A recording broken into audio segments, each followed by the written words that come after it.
성 김대건 안드레아 사제와 성 정하상 바오로와 동료 순교자들 기념일에 보내드리는 오늘의 강론. 담당의 천주교 대전교구 청소년국 조수환 신부입니다. 오늘 복음은 루카복음 9장 23절에서 26절까지의 말씀입니다. 그때에 예수님께서 모든 사람에게 말씀하셨다. 누구든지 내 뒤를 따라오려면 자신을 버리고 날마다 제 십자가를 지고 나를 따라야 한다. 정녕 자기 목숨을 구하려는 사람은 목숨을 잃을 것이고 나 때문에 자기 목숨을 잃는 그 사람은 목숨을 구할 것이다. 사람이 온 세상을 얻고도 자기 자신을 잃거나 해치게 되면 무슨 소용이 있느냐. 누구든지 나와 내 말을 부끄럽게 여기면 사람의 아들도 자기의 영광과 아버지와 거룩한 천사들의 영광에 쌓여올 때에 그를 부끄럽게 여길 것이다. 대전 가톨릭 평화방송 애청자 여러분 안녕하십니까? 오늘은 연중 제25주간 월요일입니다. 나는 너희 가운데 그분 백성에 속한 이들에게는 누구나 그들의 하느님께서 함께 계시기를 빈다. 이제 그들이 주님의 예루살렘으로 올라가서 주 이스라엘의 하느님의 집을 짓게 하여라. 그분은 예루살렘에 계시는 하느님이시다. 에즈라기의 시작인 제1독서의 말씀입니다.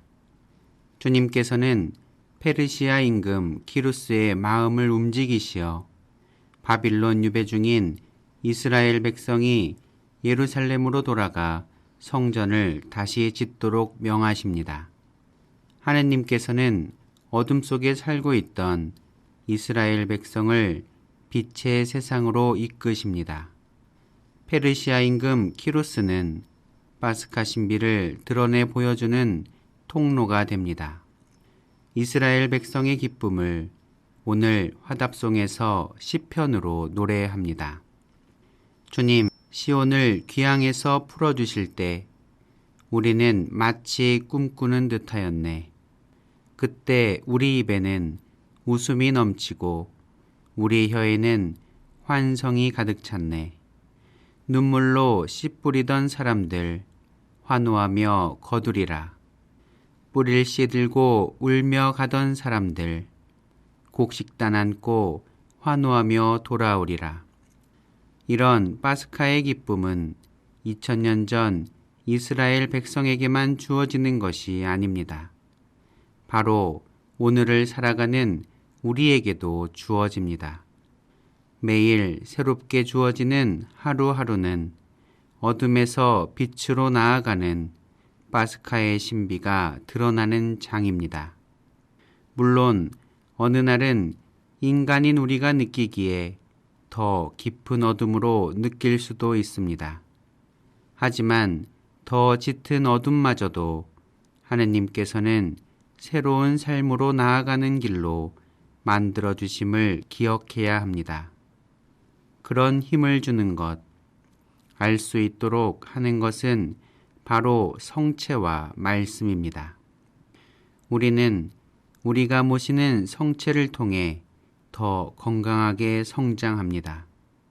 또 말씀의 실천을 통해 파스카 신비를 살게 하십니다.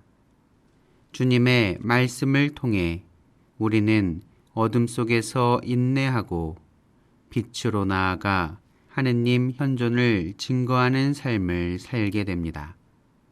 바로 그 모습이 오늘 복음의 예수님 말씀으로 우리를 통해 실현됩니다. 아무도 등불을 켜서 그릇으로 덮거나 침상 밑에 놓지 않는다. 등경 위에 놓아 들어오는 이들이 빛을 보게 한다. 성체성사를 통해 성장하고 말씀을 실천하며 산다면 우리는 세상의 어둠 속에서도 모든 이가 볼 수 있는 등경 위에 빛나는 등불 같은 존재가 됩니다. 숨겨진 것은 드러나고 감추어진 것은 알려져 훤히 나타나기 마련이다. 어둠 속에서 빛을 찾은 사람은 자신이 찾던 것들을 보며 기뻐하기도 하지만 때론 자신의 현실과 마주하게 됩니다. 나의 부족한 부분도 알면서 모르는 척했던 부분도 모두 드러납니다. 이때 이 만남이 구원의 체험이 되기 위해서는 마주한 자신과 진지하고 진솔하게 만나는 시간이 있어야 합니다. 깊은 성찰이 필요합니다. 우리는 끊임없는 내적 성장을 마음속 깊이 바라지만 현실과 타협하는 경우도 있습니다. 삶과 죽음의 중간이란 없습니다. 참된 신앙인은 머무르는 것도 아니고 도달하는 것도 아닙니다. 하느님 안에서 매일 자신과 마주하는 것, 구원으로 이끌어주시는 하느님께 맡기는 것, 자신의 삶을 투명하게 하면 할수록 기쁨은 더욱더 충만해집니다. 정녕 가진 자는 더 받고 가진 것이 없는 자는 가진 줄로 여기는 것마저 빼앗길 것이다. 오늘의 강론, 지금까지 담당의 천주교 대전교구 청소년국 조수환 신부였습니다. 내일도 조수환 신부의 강론이 방송됩니다.